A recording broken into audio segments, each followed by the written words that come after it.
Hey guys, welcome to this video. I am Brandon if you don't know who I am, and thank you so much for watching.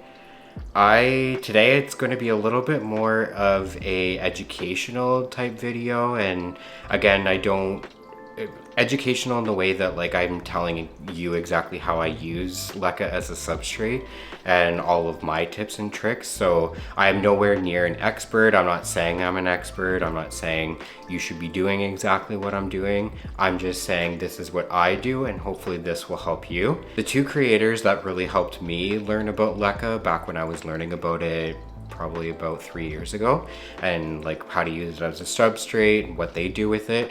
One of the biggest ones was Kevin, on Instagram, YouTube, everything. It's Hakuna La Planta, and I'll make sure to actually put it on screen so that you can see who I'm talking about, and you can go give him a follow if you're not familiar.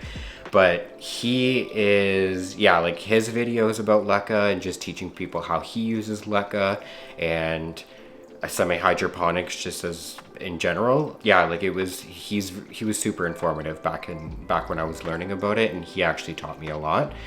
Another one is a creator or a former creator. I think her name was Caitlin. I don't know if she still has YouTube or not, or Instagram, and it's plant related, but it was Plant Life in the Tropics.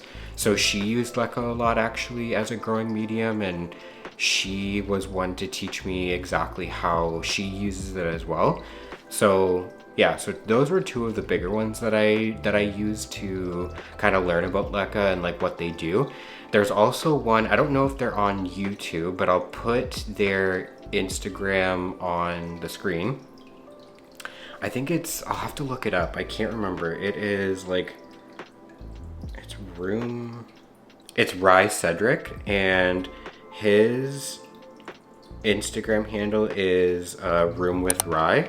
So he's actually another creator that actually uses Leca, and I'll make sure to put his stuff on screen. I've actually learned quite a bit from him as well. So yeah, hopefully this will be educational. Hopefully this will help people understand how to use Leca, and if you want to try it out, maybe there'll be some tips and tricks. But yeah, if you have any questions about anything that I said, or corrections if I do things wrong, or if you have any like questions for me, please put them down in the comment section below, and yeah, let's start chatting about it. I made a list on my phone, so I'm going to be referencing this a lot just to kind of like follow a storyline, and just to make sure that I'm touching on all the points that I actually want to touch on. So what is Leca? Leca stands for lightweight expanded clay aggregate, and essentially what it is are they're small clay balls that have been baked at a really high temperature to expand in size. What they do is they provide adequate moisture to the roots while also keeping really big air pockets so that the roots can have the right amount of moisture as well as the right amount of oxygen. So if you ever get root rot in a plant when you have it in soil or another dense kind of like anything dense, a lot of the times it doesn't have to really do with the amount of water that you're giving it. It really goes down to the amount of oxygen that's getting to the roots, and if there's not enough oxygen getting to the roots and too much moisture, that's what causes the roots to actually like rot away, because there's not enough oxygen for them to take in as much as the amount of moisture that they're picking up. And the way that it works, or the way that I've been taught that it works, is that you use it as like almost like a semi-hydroponic setup. So if you're unfamiliar with hydroponics is growing plants in water essentially, or like nutrient water. And the way that Leca works is through capillary action. So it actually, when you have a plant potted in it, usually what you'll do is you'll have like a 1/3 of the way plant reservoir, or like nutrient reservoir, that sits at the bottom, and whether that be in whatever kind of container you're going to be putting it in, which I'll kind of touch on that later. But you will have like a nutrient water reservoir down at the bottom, and through capillary action, I'm probably saying that wrong, it pulls moisture from that reservoir, so it kind of pulls it upwards towards the roots. So it's just another growing medium that some people use. Some of the reasons why I like it is for the consistency. So I don't mind growing in soil, but I'm not the greatest at it, and I'm definitely not an expert in it, and I'm not even an expert in Leca, to be honest. But I'm better at Leca than I am with soil, and I just like Leca for the consistency.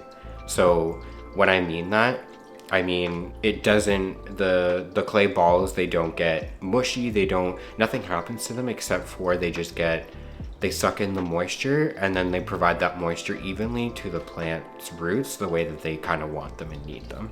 The thing that kind of sucks about Leca, or I guess it's a pro and a con essentially, but is that it doesn't have nutrients in it. So it has 0 nutrients in it, so you have to supplement everything that you give it. You have to supplement with like a nutrient solution or like a hydroponic fertilizer. So I don't think, I mean, I've never used something like a Miracle Grow in my nutrient solution as like a fertilizer for the plant.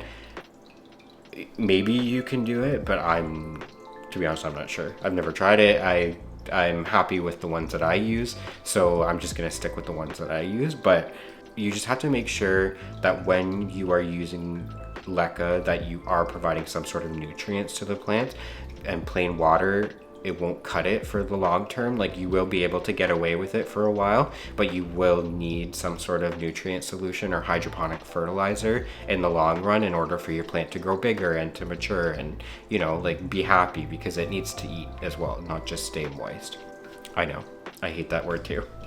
What I actually use for the hydroponic fertilizer to fertilize my plants is, I don't know if this is going to be backwards, I think it's going to be backwards in the camera, but essentially I use Foliage Focus, the GT Foliage Focus, for my nutrient solution and for my fertilization for, to be honest, all of my plants. So anything that's in hydroponics and as well soil. And I mix this up, and I like this because I like it how it's one solution. It's not a 3-part series, which I've used. Like, I love the General Hydroponics 3-part series, and I'll put a picture, like a video of what exactly that is. I used it for years and I actually loved it. Like, it was great. It worked great on my plants. They never complained, but it was just annoying like mixing up 3 things, and you have to do it in a specific order or else there's nutrient lockout, and it's just, yeah, like this is nice because it's you only have to mix one in with water and then you're good to go, and yeah, you can just start using it from there. There's a guide on the side, and it tells you what you should be doing for hydroponics or semi-hydroponics, which is Leca and like pond and things like that. And then there's like what you should be putting in for like soil and potting mixes, because, and obviously it's saying right now in this to use 5 to 7 milliliters per liter of water for the hydroponics or semi-hydroponics. And then for soil or potting mixes, you want to do 3 to 5 milliliters per liter of water. And obviously that's because soil naturally has more nutrients in it. This is what I use kind of as my nutrient solution for all of my plants. And I don't really change it depending on which the plant is. And like, I know that some plants will need more fertilization versus others, but usually by the time a plant needs more fertilizer and you can visibly see that it needs more fertilizer, I chop it anyways. So this is what I use actually when I am doing like any sort of rooting or like fresh propagation, when I want to like really start off the roots well, and I want them to have the nutrients that they need in order to encourage a better root system. And essentially what it is it's a replacement for Super Thrive. So I know a lot of people use Super Thrive, and that's great. To be honest, I've never used it. I've only ever used this, but I love it. I find it works. I don't know if it works better than just plain water, but usually what I'll do is for like fresh cuttings and stuff like that, I'll just use this stuff. So one question that I have gotten from multiple people is whether or not all plants can grow in Leca. I personally don't see why not. Anything can work for anybody. Like, it may just be different depending on who you are, who the plant is or whatever, or like what the plant is and whether or not they're in a healthy state or whatever, right? So again, you could grow every plant in Leca. Ones like cacti and succulents, I know some people do it, and that's great. I've never tried, to be honest, because I don't know how I would do it, to be honest, and I have them in really chunky soil mixes, so that's just what works for me. But yeah, like, I would assume you could grow everything in it, but it can be quite expensive as a substrate. So if you grow everything in it, like, I don't know if you can grow vegetables and things like that. I'm sure you could if you have like vegetables and fruit gardens and stuff like that. I'm sure you could, but I basically just use it for my tropical plants and for my plants that I know like water. I know that I'll either over or underwater, so I use that kind of as a medium so that it'll stabilize or like make it consistent, the care for it. So yeah, again, like I can't provide specific examples, but I'm sure you can grow any type of plant within Leca. You just have to do the right research and see if it's the right soil, or like maybe there's different methods of like how you actually care for it. But just how I care for plants in Leca, I don't think I would put everything. I just kind of put like aeroids and things that do like a little bit more water. Okay, so this next one, and I'm going to be referencing my notes a lot for this one. So my best tips on using Leca. So my first tip is always keep clean Leca on hand. So if you are going to be potting a lot of plants up in Leca and you love it as a substrate like I do, the biggest thing, or like one of the biggest tips that I like, is always having fresh Leca on hand. So one thing that kind of sucks about Leca is that you have to clean it before you use it.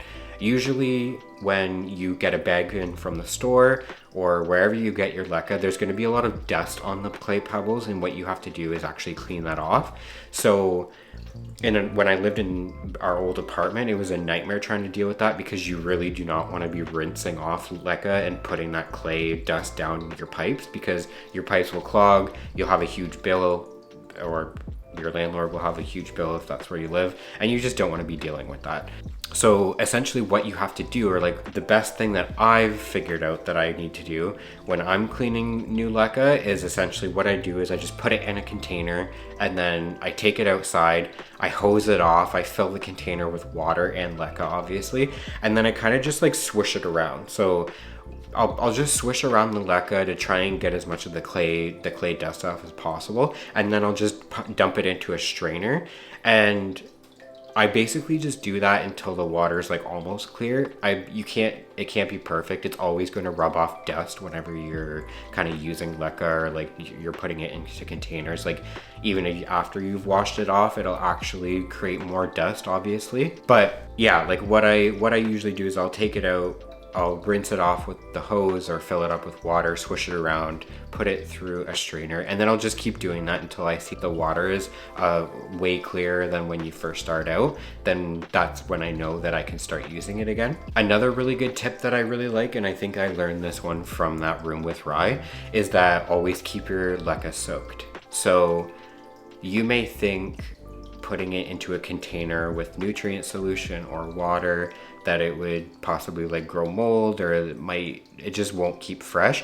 That is not true in my experience. I actually keep all of my Leca, or like all of my usable Leca, like the clean Leca that I use, I keep it soaking in a nutrient, or like in my rapid start water. Like I mix this up and then I actually soak my Leca in that, and I'll just keep it in that until it's ready to use. And the thing that I really like about having that is that it's literally ready to use at any time. So one thing that you have to do, or like one thing that I like to do, is that I like to soak my Leca in like some sort of water or like nutrient solution before I transition a plant or put a plant into it.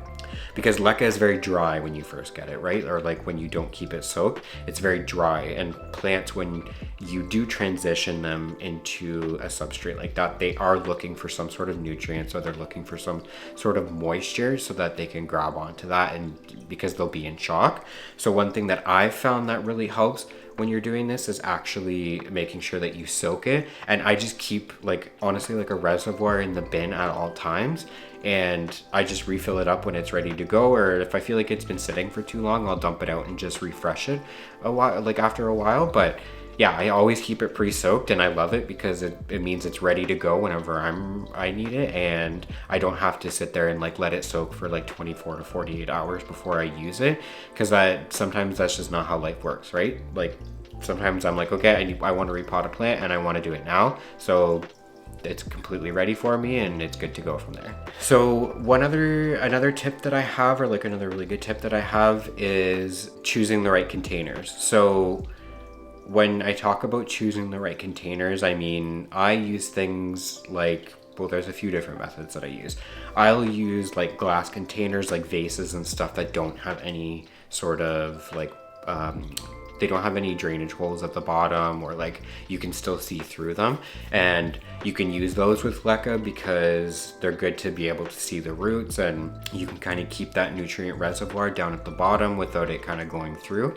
And it's just nicer to do that so that you can keep an eye on the roots while you're doing it. And another one that I use quite often is, and this is the primary one that I use, is I'll actually use a clear nursery pot, or not always clear, but like when I like clear because I like keeping an eye on the roots.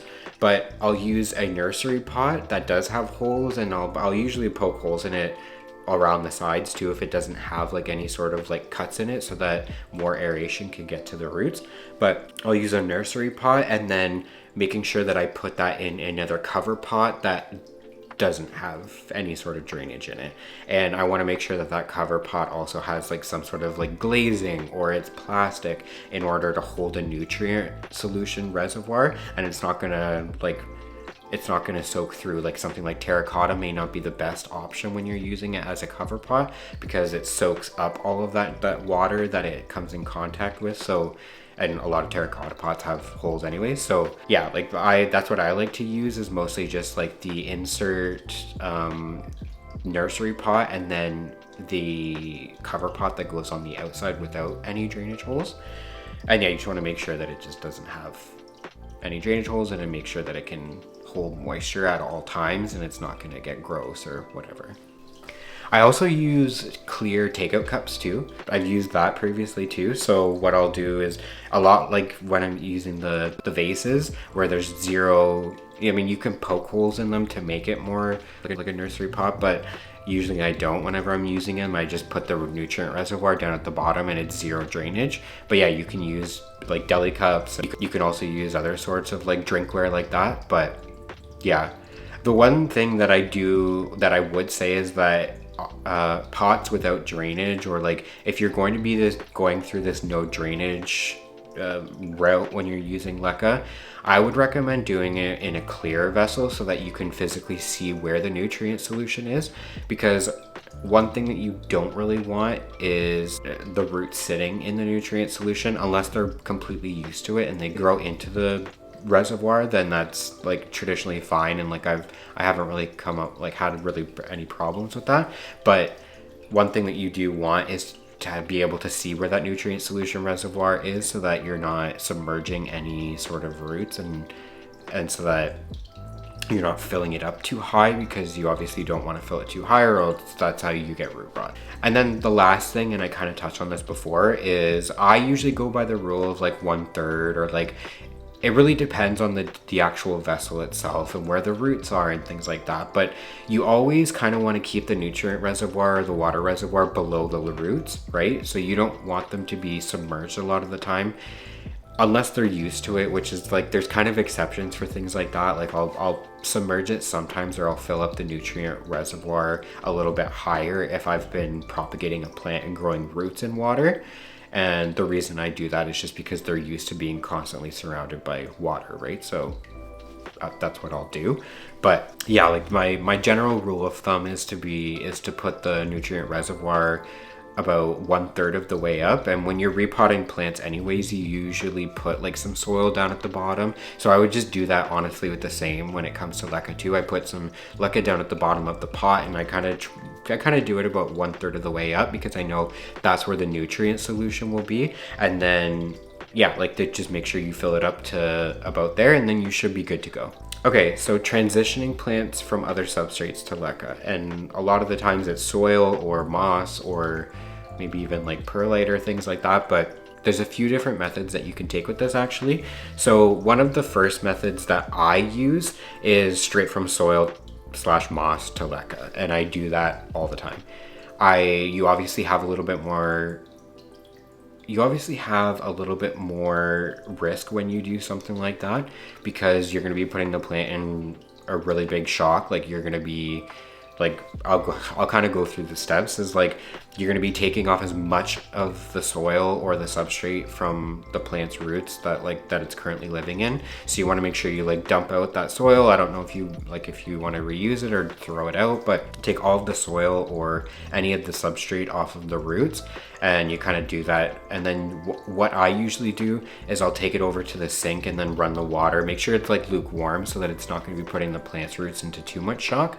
But what I'll do is I'll run the plant's roots underneath the water, and then I'll kind of just like massage the roots and kind of go up and down until I see that a lot of the substrate is coming off, because you want them to be as clean as possible when you put it into Leca, because that's when the more of the rot will happen. So traditionally when you do these types of switches, a lot of the soil roots, or almost all of the soil or other substrate roots, unless they're like water roots, they will rot off. So, and that's completely normal. That's to be expected, but you're putting a plant through a lot of stress. So you want to make sure you increase the chances as much as possible. And to be able to increase the chance of not rotting or giving its best chance of survival in Leca is to make sure that the roots are really clean, and you want to make sure they're not covered in substrate, and obviously do what you can. So there's cases where I have left a little bit of soil on, but that's because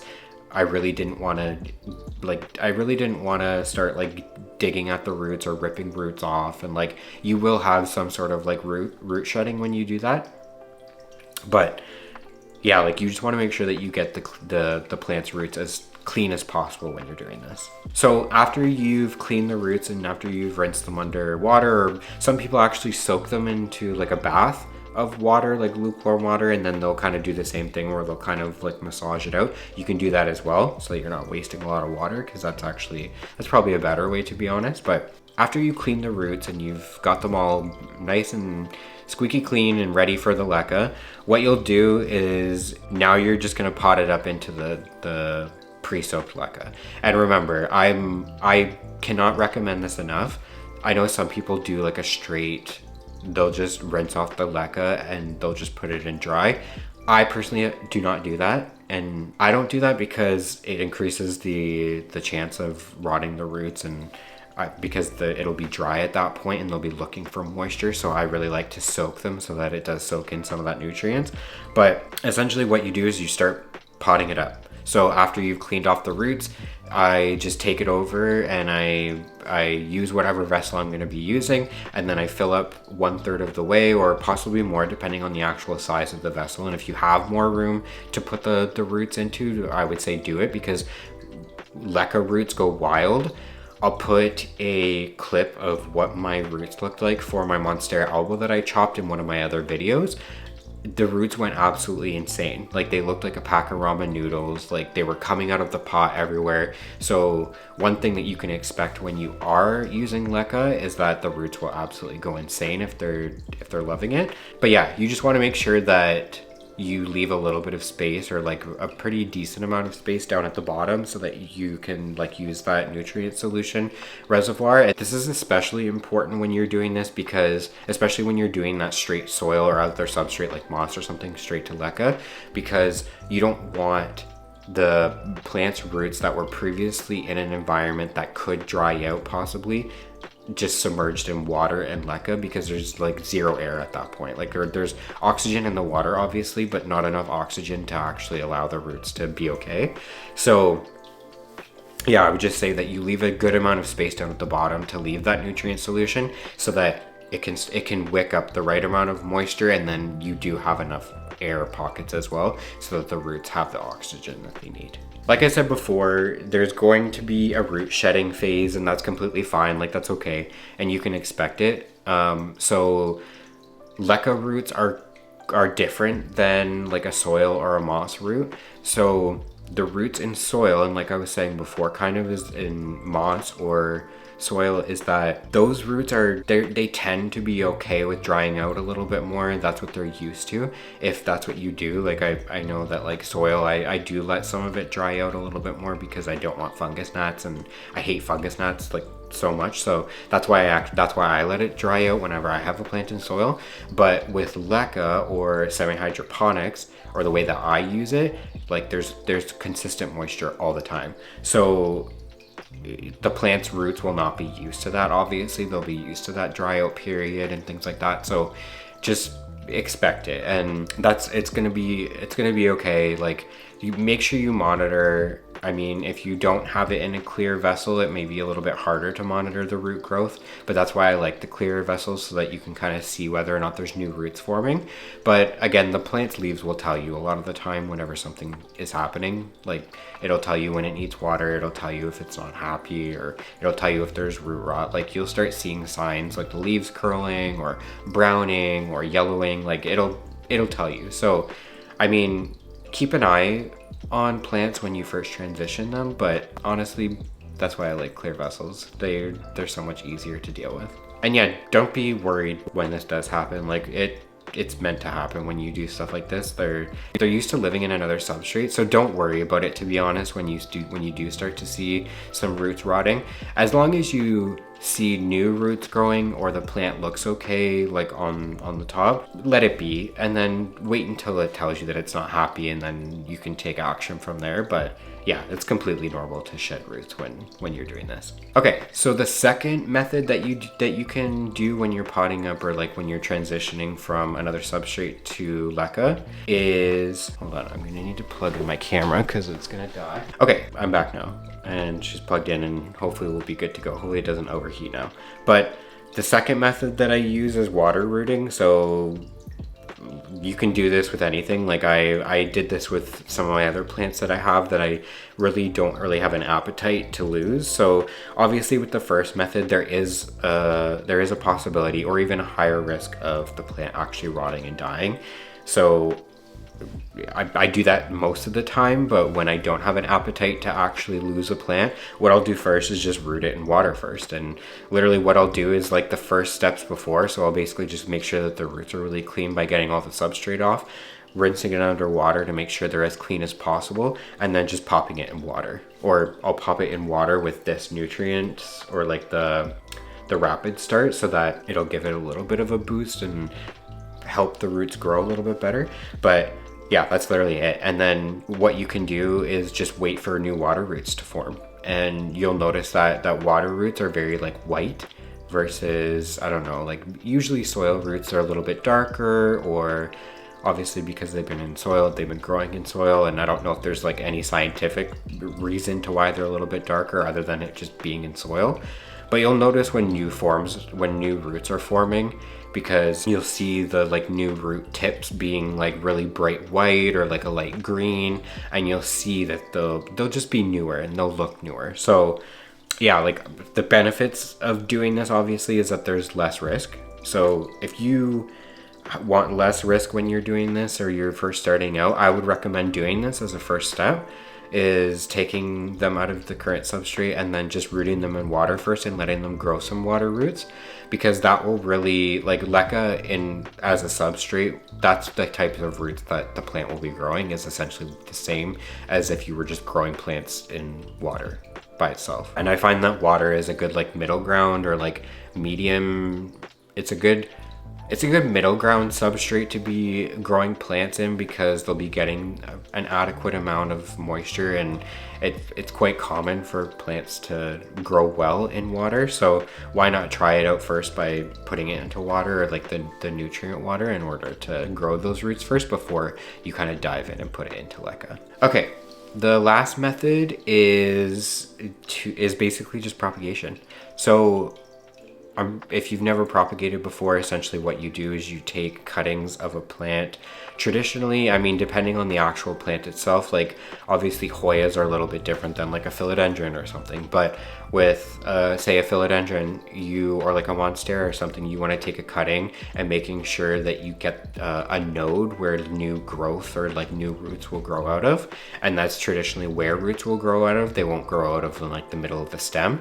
But then for things like a Hoya, you can literally take cuttings of any stems and they'll grow roots from it. So what I'll do is I'll just chop up the plant, and if I don't really want to spend the time to root it out from from soil and maybe I don't have the appetite to possibly lose the plant, what I'll do is I'll just take a current cutting from the plant that I already have, and then that'll traditionally be like a top cut, and then I'll just put it in water and root it like that, and that's essentially what I'll do. You can root plants in things like perlite as well. I think they do grow very similar roots when you do the perlite and water method when you're propagating plants. But one thing that I wouldn't recommend if your end goal is to put the plant in leca is to root it in things like moss.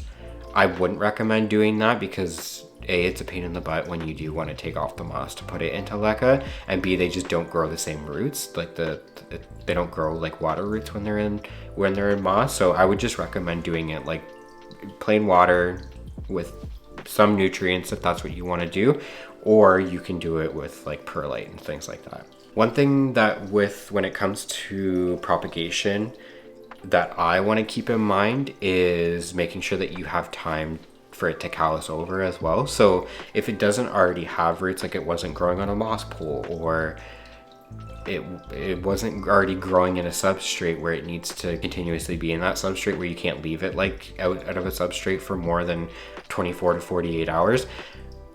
I mean, there's other ways you can do it, but essentially what I recommend is that when you do take a cutting from a plant and you really want to make sure that it does live, I mean, there's other instances like Hoyas and things. So like, again, this doesn't work for all genuses, but I'm mainly talking about like aeroids and stuff like that. So when you take a cutting, you want to make sure that it calluses over. And what I mean by that is that when you take a plant cutting, usually what will happen is that's like an open wound. So if you think about if you cut yourself, you are more susceptible to infections, diseases, things getting in there because it's an open wound, and you have a better chance of something coming into your body like that, and that's what can get you sick. It's the exact same thing with plants. So when you cut it, you don't want to be putting it straight into water a lot of the times, or like I like to let mine callus over for at least 24 hours or at least a few hours to make sure that the cutting or like the wound almost has time to scab. And I know it's kind of gross, but like it has that time so that it can dry out, so that it can callus over, and then you don't have to worry about the stem really rotting, or that it decreases the risk that you have when it comes to rotting. I know people do things like dip them in hot wax, like they'll dip the edge that they actually cut into wax so that it kind of seals off that cutting, or like I know some people use like super glue and things like that to kind of speed up that process. I personally don't do that. I know it works for other people, but I don't personally do that. I just let it callus over a lot of the times if I can. But yeah, like that's my best advice, is to make sure that your cuttings actually callus over before you put them into water, because when they're submerged in water and the cutting hasn't actually had time to callus over, it kind of like sucks in a lot of that moisture. Like the stem itself sucks in a lot of that moisture, and a lot of the times it'll actually rot the stem. So you don't want that, right? Like you want your stem to be perfectly intact so that it can grow new roots and you can grow a brand new plant. So that's what I would recommend. I'm sure other people have used other ways that really work for them, but I've just never tried them because I figured out exactly what kind of works for me. I'm trying to make this video so that I can provide as much context and much information as possible, but I'm sure I'll miss something, or I'm sure I'll be like, oh crap, I forgot to put that in the actual video itself. So I do have a whole other section on my Instagram page, which I'll put on the screen actually so that you can take a look. There's a whole other highlighted section on my Instagram page where you can go to, where I kind of do like multiple reels, or like repotting into Leca, or just learning about Leca in general. But yeah, you can head over there and you can actually take a look of like how I use Leca and the different ways that I use it. Next is being able to clean your Leca after you've used it. So the one good thing about Leca, or like the one thing that I really love about Leca, is that it is reusable. So with soil, a lot of the times, I mean, I know that there's people that like bake their soil or whatever, and they do that. I don't do that. When a plant's been in soil for like several years, I kind of don't keep that soil unless I'm just doing like a straight repot into the new soil, or like in keeping the root ball intact. But the good thing about Leca is that it is reusable, thankfully. So what I do really is when I've repotted some plants, or I've taken some some plants out of Leca or whatever the case may be, and I do have old Leca that I've been using with a plant, what I'll do is I will kind of save it up, because I don't like doing like little batches. I like kind of just like doing it in bigger batches. But what you can do, or what I mostly like to do, is I save it for a bigger batch, and then what I'll do is I'll just put it on the stove with water, and then I'll just boil it. And I'll boil it for like 15 minutes. That traditionally takes away a lot of like the possible root rot, or if there was any sort of like fungal issues or any sort of disease that a plant could have, that kind of gets rid of it. There's another method as well that I know a lot of people do when it comes to cleaning Leca, and that is just baking it. So that's another good method, is putting it on like a baking sheet or something that you don't really, you can put it on your stuff that you cook with, but I know my partner doesn't love it when I do that. But so you can put it on like a baking sheet or something like that, and then just stick it in the oven and leave it in there for like 15-20 minutes, and that should get rid of most of the bacteria that's on it. With boiling, it can get quite annoying when it comes to boiling, because sometimes when there's like little root debris that's still stuck on the Leca, like it doesn't fully come off when you do boil it, and maybe it does when you do bake it. I've never tried baking it, so I'm not too sure, but I know a lot of people actually do that. But yeah, those are two ways that you can kind of clean it, and it's nice because then once you've cleaned it and you've kind of boiled it or baked it or whatever, you can just toss it back into whatever bin or whatever kind of container you're keeping it in, with that nutrient solution that I was talking about that you always keep the pre-soaked Leca in, and then mix it all up, and then you're good to go, and you can reuse it again for your next repot. One thing that I'll kind of touch on that I don't really do, and it will probably be controversial, so everybody can tell me in the comments how wrong I am, but I do not pH my water. When it comes to creating my nutrient solution, I know that there is like, and I'm not a scientist either, so I'm probably going to get a lot of this wrong, but I know a very base level amount of information on this, but essentially plants, and each plant will like their own, or each type of plant will like their own pH level, but essentially plants will need a certain pH level when it comes to the water that they're growing in, or even the soil that they're growing in, and whether that be a little bit more acidic when it comes to the pH or slightly less acidic, that will just depend on what the actual plant wants. And I know a lot of people do use things like pH up and pH down, and these are things that you can buy from like the hydroponics store or wherever you're buying your fertilizers from. I think you can generally get them, they're pretty accessible. If your pH is too high, that could cause problems for the plant. If it's too low, it could cause problems for the plant. I do not own a pH testing kit. I've never tested my water for pH. I've usually always used like reverse osmosis, or I mean at one point I did use distilled, but that I got over that real quick when I was doing that, because it got really expensive, and it just was quite wasteful when it came to like buying the bottles of distilled water, and I didn't want to buy a water distiller. I now use my reverse osmosis, which I have installed in my sink over in my kitchen, so that's really good for that, and there's no wasting when it comes to that. And I know that the pH of that is quite, I don't know if there's any pH in reverse osmosis, to be honest. I don't know anything about that, to be honest, and I've never tested it, but I used fairly clean water. Like, I don't use straight tap water. I've never used it, no matter where I've lived. And I know that tap water can be quite clean depending on where you live. I've just never used it, because I know that the tap water in my areas maybe isn't the cleanest, or has a lot of salts and minerals in it. So I try to use the most like base level water as I can, without any sort of like additives, chemicals, anything like that. So yeah, I don't know. I've never pH'd my water. Probably never will.